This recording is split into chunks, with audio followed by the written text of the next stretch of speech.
What is the difference between a good aquarium and a great one? And more importantly, what is the fastest and easiest thing you can do right now to make your aquarium great? Because usually it's the smallest things, the ones that we pay the least attention to, that have the biggest impact.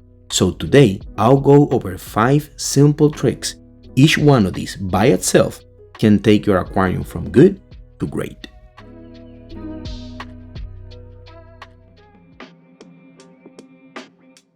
What is your focus?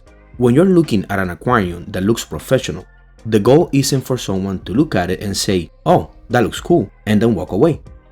You want them to walk closer, keep looking at it, and realize there's even more to see. You want people to spend time looking at your aquarium and admiring what you created. And the way I like to do that is by choosing my focus very carefully. When I say focus, I mean your focal point. The way I've come to create my aquascapes is by choosing one main focus point and then 3 secondary focal points. The main focus point should be the first thing people see when they walk into the room and notice your aquarium. That's what gets their attention. So let's take this aquarium as an example. This is one that I built a long time ago, and I used the same formula that I'm sharing with you right now. In this aquarium, the main focus point is the reishi trees. There are a few of them in the foreground, and immediately when you look at the aquarium, that's the first thing you see. That's the main thing the aquarium is displaying. But when you get closer, you realize there are other interesting things to look at too. Those are the secondary focal points. So let's go through them.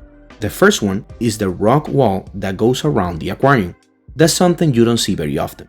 But because it's in the background, it's not as noticeable as the reishi trees. You start paying more attention to it once you get closer.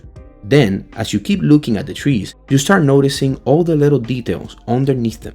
The way the anubias are positioned, the little trails of sand between the plants leading towards the background, and even the small fish swimming through those areas. That shadowed area underneath the trees is another focal point.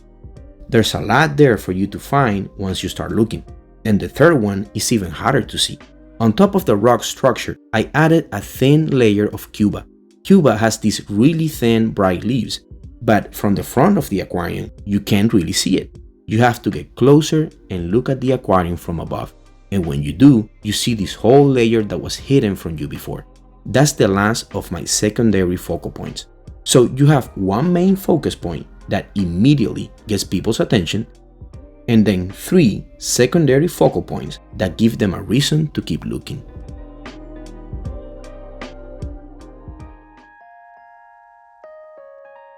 The next thing you want to think about is where you position your plants, because every type of plant has a position where it can really shine.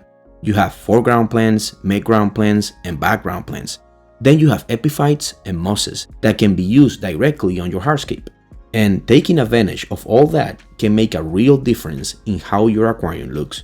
Even if you are creating something like a Dutch-style aquascape, which is pretty much like making an underwater garden, using foreground, midground, and background plants gives you a real advantage, because it allows you to display all of your plants without having one layer cover the next. Your foreground is mostly where you'll use your carpet plants, plants like Cuba, Monte Carlo, or hairgrass. These plants stay very low and can create a carpet across the bottom of the aquarium. Because they stay low, they don't cover your midground plants. That's where you can use plants like Alternanthera reinecki or Lewisia repens. These plants give you some height, but they can still be kept low enough that your background stays visible. And then in the back, you can use your taller plants like Mos Hortalas or Lewisias.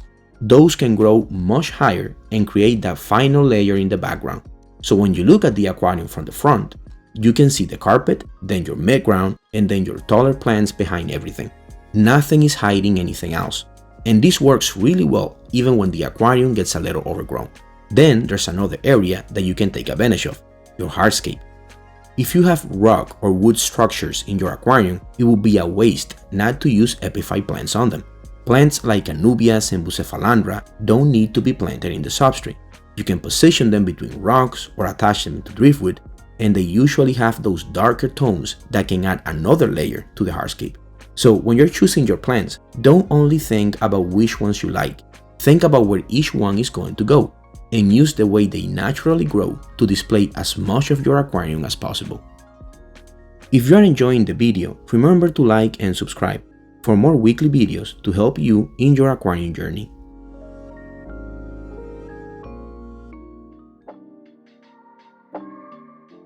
The next thing you need to decide is what you actually want people to look at, your fish or the aquascape you created. Because if your main focus is the fish, then yeah, use colorful fish. Make them bright and noticeable and let them become the main focus of the aquarium. You don't need a complicated hardscape or a lot of plants competing for that attention. But if you spend a long time creating a hardscape structure, choosing your plants and trying to imitate something you will see in nature, then you don't want your fish taking all the attention away from what you created. That doesn't mean you can't use colorful fish, you just have to choose them wisely. The colors of your fish shouldn't compete too much with the colors you are already using in the aquarium. You want them to complement the aquascape.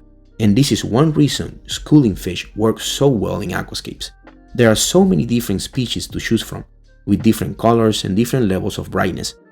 So you can find a school that fits really well with the aquascape you've created. Some will stand out more, while others will blend into the scape and let your plants and hardscape get most of the attention.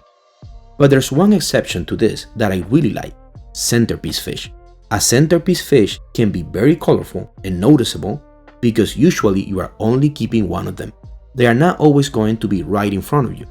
But when one comes out and swims through the aquascape, your attention immediately goes to it. And that can be a really good thing. Going back to what we talked about in the first trick, your centerpiece fish can become one of those secondary focal points. It's not necessarily the first thing you see when you look at the aquarium, but once you get closer and start looking around, seeing that centerpiece fish becomes another detail that catches your attention. So you can have a nice school of fish that doesn't compete with your plants or hardscape, and then one or two more noticeable centerpiece fish that add something extra to the aquarium. The important thing is that not every fish in the tank is fighting for your attention.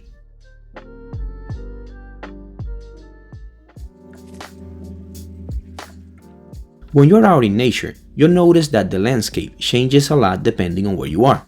The mountains, the rocks, the colors, and even the textures can look completely different from one place to another.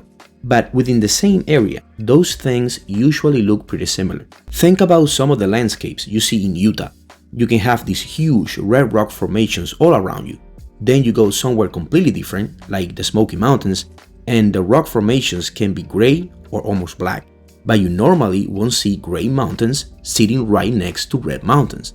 Those rocks were formed under completely different conditions. And if you're trying to recreate nature inside your aquarium, that's something you want to imitate. When you use a bunch of different kinds of rocks in the same aquascape, the colors and the textures can be different. And that can make the whole structure look unnatural. So one thing I like to do is keep the visible rocks as uniform as possible. You can use cheaper rocks behind your hardscape for support, or use them to fill areas that nobody's ever going to see. But for the rocks that are actually visible, try to keep them consistent. Of course, there are exceptions to this. Some completely different types of rocks can look very similar and work really well together. And there are always ways to break these rules and still create something beautiful. But remember the purpose of these tricks. They are little things you can do that drastically increase your chances of creating a great aquarium.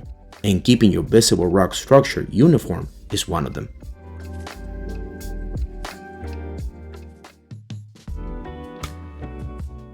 This last one comes from something that happened to me a long time ago. I was making this little aquarium for a betta, and I was using a lot of tripartita.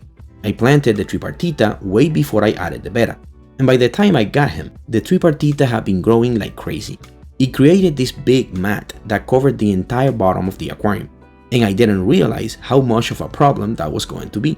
Tripartita has this really intricate structure, with small leaves and all these little stems growing really close together.